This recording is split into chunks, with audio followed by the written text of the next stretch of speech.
Hello friends, मैं हूँ लुबना तनवीर और आज मैं फिर से आप लोगों के लिए एमसीक्यूज़ लेके आई हूँ जूरिस्प्रूडेंस के टारगेट फॉर आईक्यू की तरफ से। ये जूरिस्प्रूडेंस के एमसीक्यूज़ हैं। मैंने पहले भी आपके साथ वीडियो में एमसीक्यूज़ डिस्कस किया था, कुछ 50 या 55 एमसीक्यूज़ हमने डिस्कस किए थे।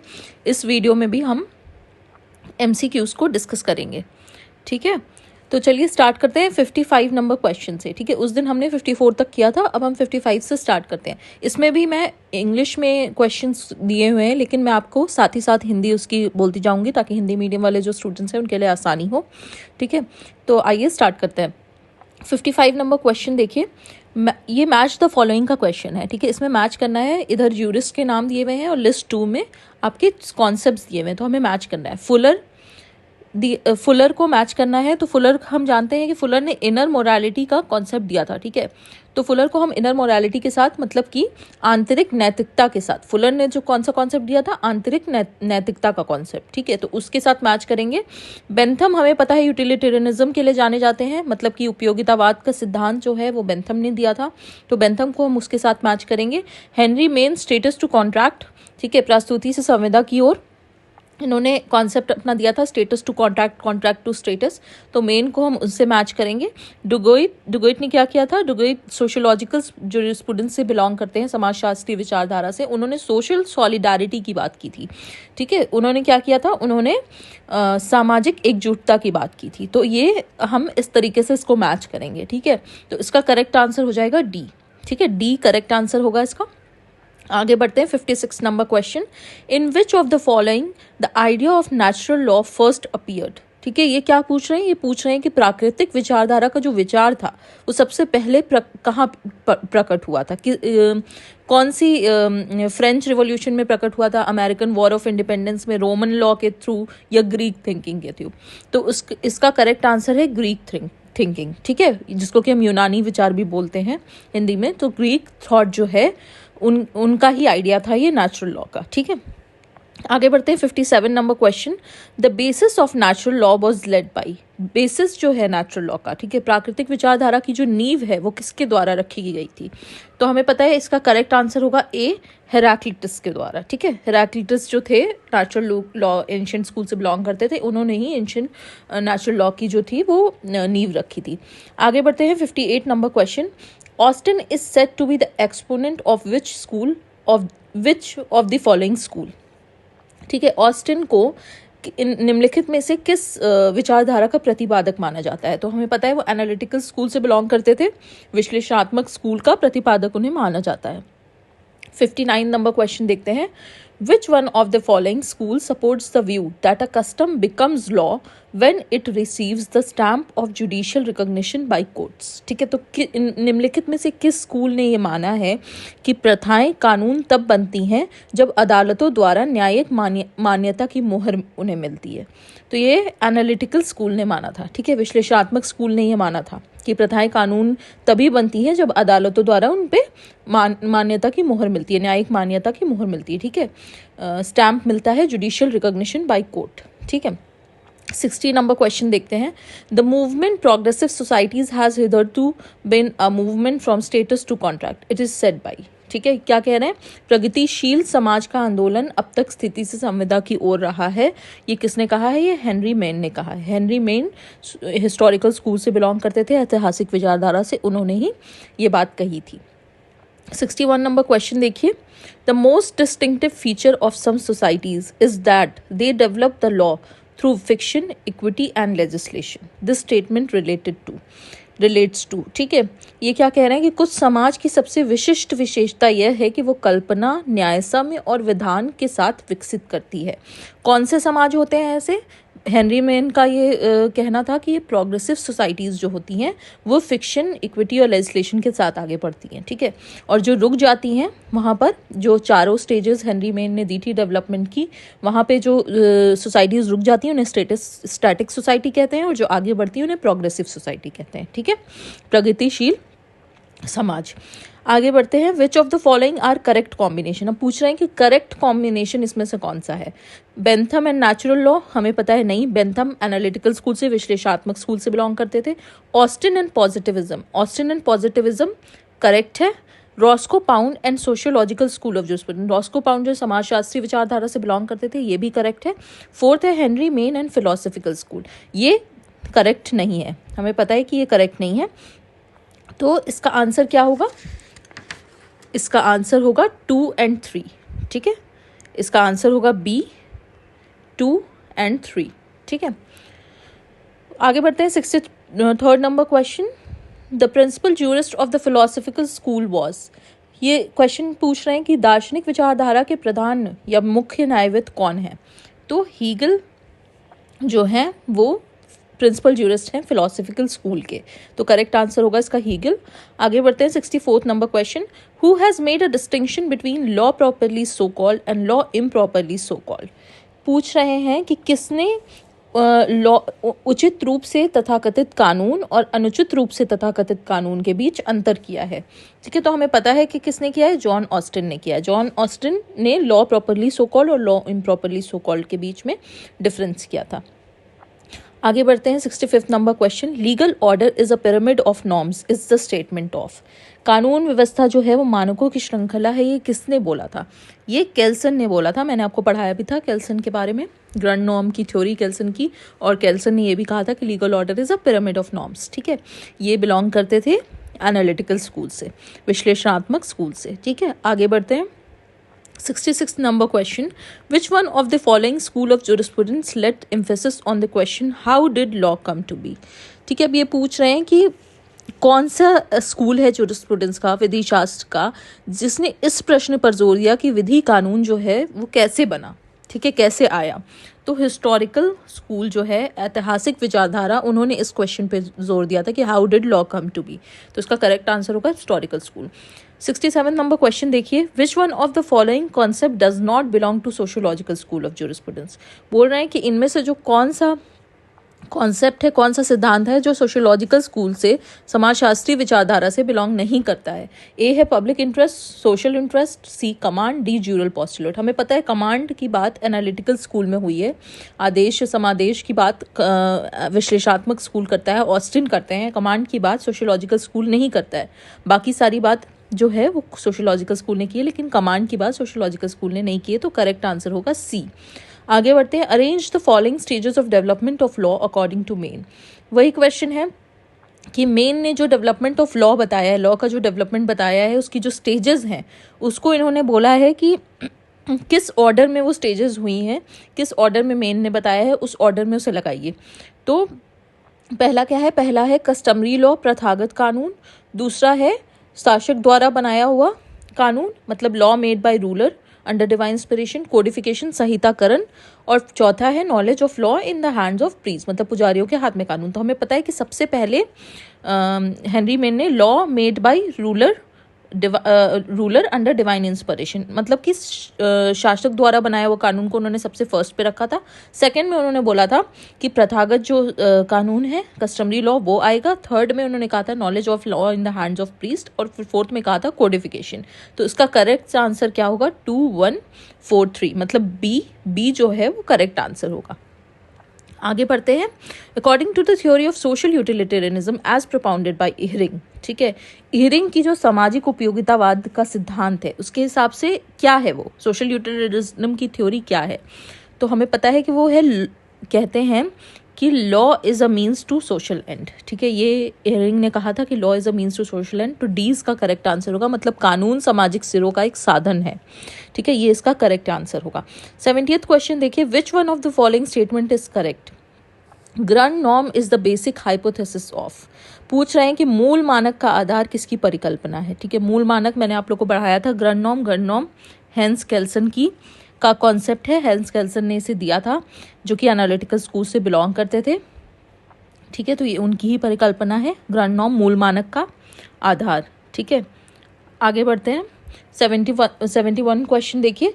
असर्शन रीजन है, असर्शन है कि Savigny was Darwinian before Darwin, Savigny जो थे उन्हें डार्विनियन बिफोर डार्विन कहा जाता था। रीजन क्या है कि सैविनी ने अप्लाई किया था theory of evolution of law को before the enunciation of the doctrine of evolution by Darwin. Reason क्या बता रहे हैं कि क्योंकि उन्होंने इवोल्यूशन की बात की थी डार्विन से कहीं पहले, ठीक है, तो ये करेक्ट है। ऑब्वियसली सावनी को डार्विनियन बिफोर डार्विन कहा जाता है। और क्यों कहा जाता है? बिकॉज उन्होंने, रीज़न यही है कि एवोल्यूशन की बात उन्होंने डार्विन से पहले की थी। तो इसका करेक्ट आंसर होगा A. Both A and R true and R is the correct explanation of A. ठीक है, तो 72nd नंबर देखते हैं question. The purity of Kelsen's pure theory of law rest on the fact. जो विधि का विशुद्ध सिद्धांत है केल्सन का, वो किस फैक्ट पे रेस्ट करता है, वो क्या कहता है? ठीक है, तो सी इसका करेक्ट आंसर होगा। It separated law from history, religion, ethics and politics. मतलब विधि को केल्सन ने इतिहास, धर्म और राजनीति से अलग रखा। ठीक है, इसीलिए उन्होंने विधि का विशुद्ध सिद्धांत दिया, प्योर थ्योरी ऑफ लॉ। ठीक है, प्योरिटी थ्योरी मतलब विधि की जो विशुद्ध सिद्धांत की बात की। ठीक है, विधि को हर चीज़ से अलग रखा उन्होंने, इतिहास, धर्म और राजनीति, हर चीज़ से। ठीक है, आगे बढ़ते हैं 73rd क्वेश्चन पे। Who among the following propounded the theory of Volkschaft? ठीक है, लोक चेतना का सिद्धांत किसने दिया था? हमें पता है सैवनी ने दिया था। डी इसका करेक्ट आंसर होगा, सैवनी। आगे बढ़ते हैं। Which one of the following statement is not correct with reference to Savini's theory of Volkschaft? अब ये पूछ रहे हैं कि सैवनी का जो लोक चेतना का सिद्धांत है उसके अकॉर्डिंग कौन सा स्टेटमेंट जो है वो करेक्ट नहीं है। ठीक है, करेक्ट नहीं है, नॉट करेक्ट पूछ रहे हैं। तो ए पढ़ते हैं। Law can not be universal और जनरल इन कैरेक्टर। ठीक है, law is found and not made. Law grows with the growth and strengthens with the strength of people. Law is an instrument of social change and social reform. मतलब D जो है वो correct नहीं है, क्योंकि law is an instrument मतलब सामाजिक परिवर्तन का साधन है। लॉ जो है, विधि जो है सामाजिक परिवर्तन का साधन है, ऐसा सैवनी नहीं कहते थे। ठीक है, ये सोशियोलॉजिकल स्कूल समाजशास्त्री विचारधारा की का कॉन्सेप्ट है, तो ये करेक्ट नहीं है। ठीक है, तो ये हो जाएगा law is an instrument of social change and social reform, वो नहीं मानते थे सैवनी ऐसा, तो ये इसका करेक्ट आंसर होगा। ठीक है, डी। आगे बढ़ते हैं। Balancing of social interest and the doctrines of social engineering is the greatest contribution to sociological school. This is attributed to whom. अब ये बोल रहे हैं कि सामाजिक हितों का संतुलन और समाजशास्त्री विचारधारा की सबसे बड़ी देन है। तो ये किसने दिया था ये कॉन्सेप्ट? तो ये कॉन्सेप्ट दिया था रॉस्को पाउंड ने। ठीक है, रॉस्को पाउंड ने ये कॉन्सेप्ट दिया था। रॉस्को पाउंड इसका करेक्ट आंसर है। आगे बढ़ते हैं। According to John Austin, positive law is called positive because it is. ठीक है, पॉजिटिव लॉ को पॉजिटिव क्यों कहा गया है? ठीक है, क्योंकि ये it is made by a person in authority. A इसका करेक्ट आंसर होगा कि ऑस्टिन पॉजिटिव लॉ को इसलिए पॉजिटिव बोलते हैं क्योंकि it is made by a person in authority. ठीक है, आगे बढ़ते हैं। The concept of living law was expounded by which jurist? Living law, जीवित कानून की अवधारणा किस विधिवेत्ता द्वारा दी गई थी? ठीक है, तो लिविंग लॉ का कॉन्सेप्ट हमें पता है एरलिक द्वारा दिया गया था। ठीक है, एरलिक जो थे वो सोशियोलॉजिकल स्कूल से बिलोंग करते थे, समाजशास्त्री विचारधारा से। उन्होंने लिविंग लॉ का कॉन्सेप्ट दिया था, जीवित कानून। ठीक है, आगे बढ़ते हैं। Out of the following jurist whose theory of law has earn the name of natural law with a variable content. ठीक है, अब ये इंपॉर्टेंट क्वेश्चन है। ये पूछ रहे हैं कि निम्नलिखित में से कौन से न्यायविद ऐसे हैं जिन्होंने ये थ्योरी दी है कि चर सामग्री के साथ प्राकृतिक विचारधारा मतलब natural law with a variable content. ठीक है, तो अब हम देखेंगे इसमें जो ऑप्शन है Thomas Aquinas, John Locke's, R Stammler, John Rawls. तो इसमें जो करेक्ट आंसर होगा, इसका करेक्ट आंसर होगा आर स्टैमलर। ठीक है, सी स्टैमलर ने कहा है नेचुरल लॉ को, natural law with a variable content, चर सामग्री के साथ प्राकृतिक विचारधारा। ठीक है, 79th क्वेश्चन देखते हैं। Who among the following is not the follower of natural law theories? ठीक है, पूछ रहे हैं कि नेचुरल लॉ थ्योरी का जो प्राकृतिक विचारधारा है उसका उसमें निम्नलिखित में से कौन से उसके फॉलोअर्स नहीं रहे हैं? ठीक है, तो सिज़ेरो हमें पता है कि रहे हैं। हार्ट भी कहीं ना कहीं मॉरलिटी की बात करते हैं, एरिस्टोटल। हुकर जो हैं, हुकर वो नेचुरल लॉ थ्योरी के फॉलोअर नहीं रहे। मेरे ख्याल से यहाँ पे हार्ट भी नहीं होना चाहिए क्योंकि हार्ट जो है वो एनालिटिकल स्कूल से बिलोंग करते हैं, तो मैं हार्ट भी यहाँ पे नहीं होना चाहिए। और बाकी हुकर भी नेचुरल लॉ थ्योरी से बिलोंग नहीं करते। ठीक है, आगे पढ़ते हैं। According to analysis jurisprudence is the study of. ठीक है, एनालिसिस नहीं होगा यहाँ पे, एनालिटिकल स्कूल होगा। ठीक है, एनालिटिकल स्कूल होगा। अकॉर्डिंग टू एनालिटिकल स्कूल मतलब विश्लेषणात्मक स्कूल के हिसाब से विधि शास्त्र क्या है? तो आपको पता है कि पॉजिटिव लॉ है, jurisprudence is the study of positive law. Analytical school वाले बिलोंग करते हैं, एनालिटिकल स्कूल वाले ये बिलीव करते हैं कि jurisprudence is the study of positive law. D correct answer होगा। 81 नंबर क्वेश्चन पे बढ़ते हैं आगे। Which one of the following jurist was hostile to the natural law school. ठीक है, अब ये पूछ रहे हैं कि प्राकृतिक विचारधारा के प्रति शत्रुतापूर्ण है। कौन से ऐसे जूरिस्ट हैं, कौन से ऐसे न्यायविद हैं निम्नलिखित में से जो प्राकृतिक विचारधारा के प्रति शत्रुतापूर्ण है। तो हमें पता है कि हॉस्टाइल कौन थे, जेरेमी बेंथम थे। ठीक है, जेरेमी बेंथम ने नेचुरल लॉ स्कूल को बहुत क्रिटिसाइज किया था, उसकी बहुत आलोचना की थी। तो जेरेमी बेंथम इसका करेक्ट आंसर होगा। ठीक है, बी इसका करेक्ट आंसर है। आगे बढ़ते हैं। Now natural law is not considered as absolute but as relative. It is natural law with variable content. अभी हमने पीछे ये क्वेश्चन सॉल्व किया था कि किसने कहा है कि प्राकृतिक कानून निरपेक्ष नहीं बल्कि सापेक्ष है, यह चर सामग्री के साथ प्राकृतिक कानून है। तो ये स्टैमलर ने कहा था। ठीक है, ये क्वेश्चन पूछा भी गया है 1-2 बार एग्जाम में। ठीक है, तो वेरिएबल कंटेंट एक वो हो गया, कीवर्ड हो गया, जिससे आपको याद रखना है कि वेरिएबल कंटेंट जहाँ पे भी आता है तो वो स्टैमलर ही ने वो बात कही है। आगे बढ़ते हैं। That legal system arises from the combination of primary and secondary rules was initiated by. ठीक है, कानून प्रणाली में प्राथमिक और माध्यमिक नियमों का संयोजन होता है। ये किसने कहा था, हमें पता है कि हार्ट ने कहा था। ठीक है, हार्ट, HLA हार्ट, जो एनालिटिकल स्कूल से बिलोंग करते हैं, उन्होंने ये बात कही थी। तो बी जो होगा वो करेक्ट आंसर होगा। 84 नंबर क्वेश्चन देखिए। Consider the following 4 types of legal doctrines. Volksgeist, imperative theory of law, social engineering, social solidarity. I guess ये क्वेश्चन सही नहीं है, ये सही तरह ड्राफ्ट नहीं हो पाया, तो इसको हम लोग कट कर देते हैं। ठीक है, और आगे बढ़ते हैं। The balance of interest theory was propounded by. ठीक है, बैलेंस ऑफ इंटरेस्ट, हितों का संतुलन का सिद्धांत किसने दिया था, रुडोल्फ एहरिंग। ठीक है, एहरिंग ने दिया था, जो कि सोशियोलॉजिकल स्कूल से बिलोंग करते हैं। ठीक है, समाजशास्त्री विचारधारा से एहरिंग ने हितों का संतुलन का सिद्धांत दिया था, बैलेंस ऑफ इंटरेस्ट थ्योरी दी थी। आगे बढ़ते हैं। According to Duguit the division of labour is most important fact of social cohesion, he named it as theory of. ठीक है, अब डुगर्ट की थ्योरी का ये पूछ रहे हैं कि श्रम का विभाजन जो है सामाजिक एकता का महत्वपूर्ण तथ्य है। ये इस थ्योरी को डुगर्ट ने क्या नाम दिया था, तो सोशल सॉलिडारिटी की का नाम दिया था डुगर्ट ने, सामाजिक एकजुटता का नाम दिया था इस थ्योरी को। तो ए जो होगा वो करेक्ट आंसर होगा। ठीक है, आगे बढ़ते हैं। Who among the following propounded the theory of social solidarity. अब वही क्वेश्चन आ गया कि किसने सामाजिक एकजुटता की जो थ्योरी है, सिद्धांत है, उसको दिया था, तो डुगर्ट ने। हमें पता है सी इसका करेक्ट आंसर होगा। आगे बढ़ते हैं। Which of the following jurist has termed as the sociological school as meta juristic.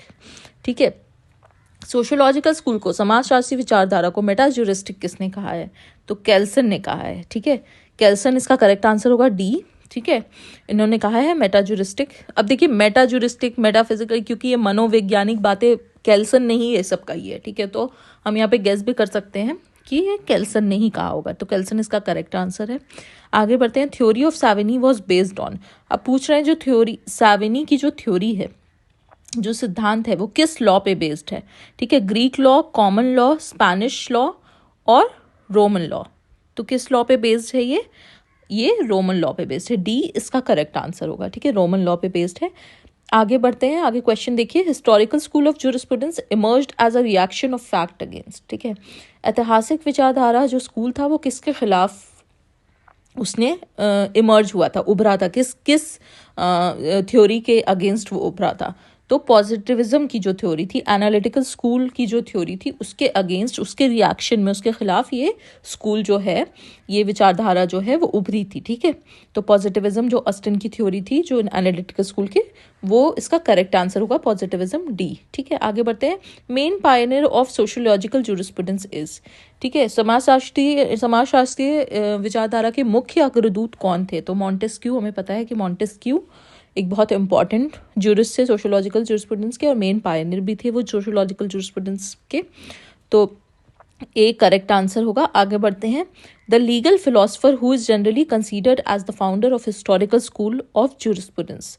ठीक है, कौन से ऐसे फिलोसफर हैं जिनको कि हम जनरली ऐतिहासिक विचारधारा का जनक भी मानते हैं, तो हमें पता है सैविनी, फ्रेडरिक वॉन सैविनी को हम ऐतिहासिक विचारधारा का फाउंडर भी मानते हैं। ठीक है, 93rd क्वेश्चन देखिए, criticising Savigny's theory, who said that Savigny encourage juristic pessimism. ठीक है, किसने कहा सावेनी की थ्योरी को, सावेनी के सिद्धांतों को आलोचना करते हुए किसने ये बात कही कि सावेनी ने न्यायिक निराशावाद को प्रोत्साहित किया है अपनी थ्योरी से? तो ये बात जो कही है वो रॉस्को पाउंड ने कही है। ठीक है, ये बात याद रखना है आपको, डी इसका करेक्ट आंसर है। रॉस्को पाउंड ने सावेनी की थ्योरी को क्रिटिसाइज करते हुए कहा था कि सावेनी इनकरेज ज्यूरिस्टिक पेसिमिज्म। ये इंपॉर्टेंट क्वेश्चन है। ठीक है, आगे बढ़ते हैं 94th क्वेश्चन पे। Which of the following jurist is not related to historical school of jurisprudence? इनमें से कौन से, निम्नलिखित में से कौन से ऐसे न्यायविद है जो ऐतिहासिक विचारधारा से बिलोंग नहीं करते हैं? तो हमें पता है एर्लिख सावेनी, एर्लिख जो हैं वो समाजशास्त्री विचारधारा से बिलोंग करते हैं, सोशियोलॉजिकल ज्यूरिस्प्रूडेंस से, तो एर्लिख इसका करेक्ट आंसर होगा। बाकी तीन जो हैं वो हिस्टोरिकल स्कूल से बिलोंग करते हैं। 95th नंबर क्वेश्चन आप लोग देखिए, फिर से मैच द फॉलोइंग है। लिविंग लॉ को मैच करना है किसके साथ? एर्लिख के साथ। सोशल यूटिलिटेरियनिज्म की जो थ्योरी है उसको एहरिंग के साथ। सामाजिक उपयोगितावादी का सिद्धांत, सोशल इंजीनियरिंग की थ्योरी रॉस्को पाउंड। ठीक है, सोशल सॉलिडारिटी, सामाजिक एकजुटता डुगोइट। ठीक है, तो करेक्ट आंसर क्या होगा? करेक्ट आंसर हो जाएगा डी। ठीक है, आगे बढ़ते हैं। फिर से मैच द फॉलोइंग है, इसमें हिस्टोरिकल स्कूल से कौन बिलोंग करते थे? ऐतिहासिक विचारधारा से हिस्टोरिकल स्कूल से बिलोंग करते थे पुश्ता। ठीक है, तो पुश्ता के साथ मैच कर देंगे। सोशियोलॉजिकल स्कूल, समाजशास्त्री विचारधारा, कौन बिलोंग करता था? ऑगस्ट कॉम्ते। ठीक है, ऑगस्ट कॉम्ते को हम इनके साथ मैच कर देंगे। नेचुरल लॉ एक्विनस, ठीक है, प्राकृतिक विचारधारा, और एनालिटिकल स्कूल, विश्लेषणात्मक स्कूल, बेंथम। ठीक है, तो इसका करेक्ट आंसर हो जाएगा बी। ठीक है, बी इसका करेक्ट आंसर होगा 96 नंबर क्वेश्चन का। आगे बढ़िए, मैच द फॉलोइंग फिर से है, जिसमें इंटरेस्ट थ्योरी है, डिक्लेरेटरी थ्योरी है, और सोशल सॉलिडारिटी है, और ऑर्गेनिक थ्योरी है। इंटरेस्ट थ्योरी को हम हितों का सिद्धांत कहते हैं, डिक्लेरेटरी थ्योरी को घोषणात्मक सिद्धांत कहते हैं, और सोशल सॉलिडारिटी को सामाजिक एकजुटता, ऑर्गेनिक थ्योरी ऑफ सोसाइटी मतलब समाज का जैविक सिद्धांत। तो इंटरेस्ट थ्योरी को हम किसके साथ मैच करेंगे? इंटरेस्ट थ्योरी है लीगल राइट की। ठीक है, लीगल राइट की, तो लीगल राइट की थ्योरी है ये इंटरेस्ट थ्योरी, तो इसको इसके साथ मैच करेंगे। डिक्लेरेटरी थ्योरी को हम मैच करेंगे प्रीसिडेंट के साथ, ये प्रीसिडेंट की थ्योरी है। ठीक है, डिक्लेरेटरी थ्योरी प्रीसिडेंट की थ्योरी है। और उसके बाद सोशल सॉलिडारिटी है, जो कि हमें पता है डुगोइट का कॉन्सेप्ट है, सामाजिक एकजुटता। फिर है ऑर्गेनिक थ्योरी ऑफ सोसाइटी, जिसको कि हम समाज का जैविक सिद्धांत भी कहते हैं। ठीक है, तो वो हो गया हर्बर्ट। ठीक है, हर्बर्ट स्पेंसर ने ऑर्गेनिक थ्योरी ऑफ सोसाइटी दी थी। अब इसमें देखिए, इसमें आंसर शायद लिखना ये लोग भूल गए हैं, ड्राफ्ट करना, तो इसमें मैंने आपको बता दिया कि आंसर क्या होगा। ठीक है, अब आगे बढ़ते हैं 98 नंबर क्वेश्चन पे। Analytical positivism does not mean that, विश्लेषणात्मक सकारात्मकवाद जो है वो क्या नहीं मानता है? तो वो ये नहीं मानता कि certain inherent, just a second, वो ये नहीं मानता कि certain inherent moral quality is an essential feature of law, मतलब कुछ अंतर्निहित नैतिक गुणवत्ता कानून की एक अनिवार्य विशेषता है। इसको एनालिटिकल पॉजिटिविज्म नहीं मानता, तो सी इसका करेक्ट आंसर होगा। 99 नंबर क्वेश्चन देखिए कि law is reason free from all passions, who said it? ठीक है, पूछ रहे हैं कि विधि सभी जुनूनों और उत्साहों से मुक्त है, ये किसने कहा है? तो ये एरिस्टोटल ने कहा है। ठीक है, ये एरिस्टोटल ने कहा है। 100 नंबर क्वेश्चन देखिए, who among the following looks at jurisprudence as a system of rule? ठीक है, विधि शास्त्र नियमों का संयोजन है, ये किसने कहा? हमें पता ही है, चले हार्ट ने कहा है।